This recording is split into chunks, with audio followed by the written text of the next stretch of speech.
En tant que médecin du sport, chaque semaine, je vois des blessures qui traînent à cause de ces 3 erreurs évitables.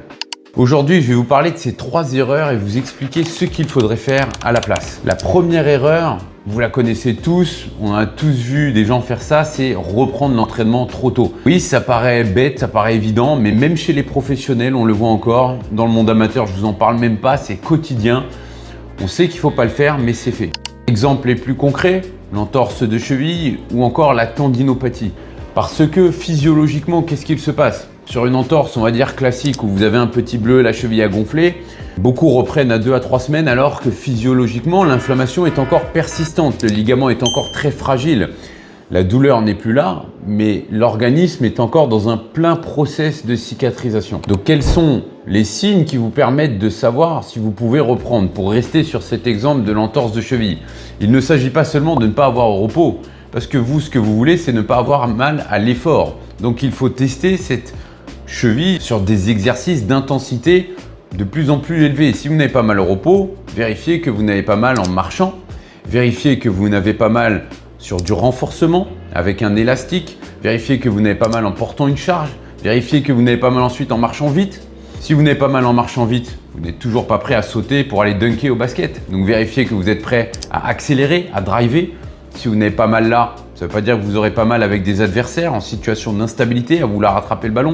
Donc essayez aussi de ne pas avoir mal sur des gestes de plus en plus instables et ensuite en sautant et ainsi de suite. Très généralement, c'est avec un coach sportif et un kiné qu'on fait tout ça. Si vous n'avez pas mal en faisant tout ça, eh bien, il a de fortes chances qu'en reprenant le sport, vous n'ayez pas de douleur. La deuxième erreur, c'est l'automédication mal utilisée. Très souvent, on se met au repos et on prend des anti-inflammatoires. Quels sont les 2 risques? De la prise d'anti-inflammatoires ou encore des infiltrations réalisées trop précocement.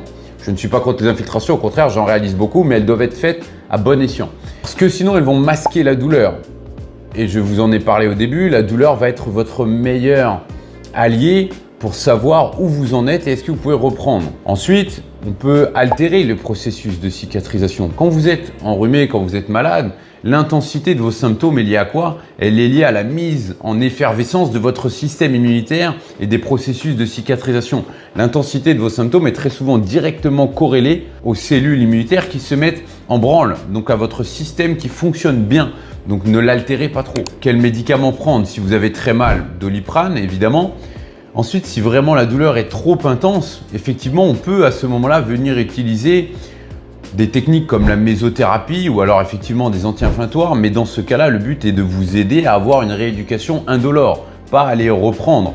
Donc ça, on en revient à l'erreur numéro 1. Ça ne veut pas dire qu'on doit reprendre sans la douleur. Ça veut dire que ça vous permet de venir vous tester avec le kinésithérapeute où j'en suis sans les douleurs et est-ce que je progresse bien en ayant utilisé des anti-inflammatoires, en faisant de la mésothérapie avec mon médecin ou alors avec une infiltration, parfois quand la douleur traîne dans le temps. La glace peut être un bon outil mais à utiliser plutôt après 3 jours pour ne pas altérer cette phase initiale de cicatrisation. Vous pouvez quand même vous en servir évidemment si la douleur est très intense et que le membre lésé est très gonflé. Et la troisième erreur la plus fréquente, je dirais probablement la plus délétère pour les sportifs, c'est de négliger le renforcement, la rééducation et la réathlétisation spécifique au sport. Ça, c'est quasiment quotidien. C'est le piège du repos strict. Beaucoup de coachs encore disent « Écoute, tu as mal, le traitement c'est le repos, tu reviendras après ». Le repos va soulager la douleur, mais va en aucun cas faire cicatriser votre tissu lésé. Donc vous allez retourner au sport, la lésion musculaire va être exactement la même que celle que vous avez eue au moment en phase aiguë. Repos, oui, temporaire et associé à du renforcement spécifique sur le membre lésé, autour de la cheville, sur les ischio-jambiers, sur le quadriceps, l'épaule du nageur. Un renforcement qui va être ensuite de plus en plus intense jusqu'à arriver à la réathlétisation spécifique à chaque sport. Donc attention aux reprises trop tôt, à la mauvaise automédication et au repos strict sans renforcement spécifique. N'hésitez pas donc à vous abonner si vous voulez plus de conseils utiles, plus de discussions autour de la médecine du sport et partager si ces vidéos YouTube vous plaisent.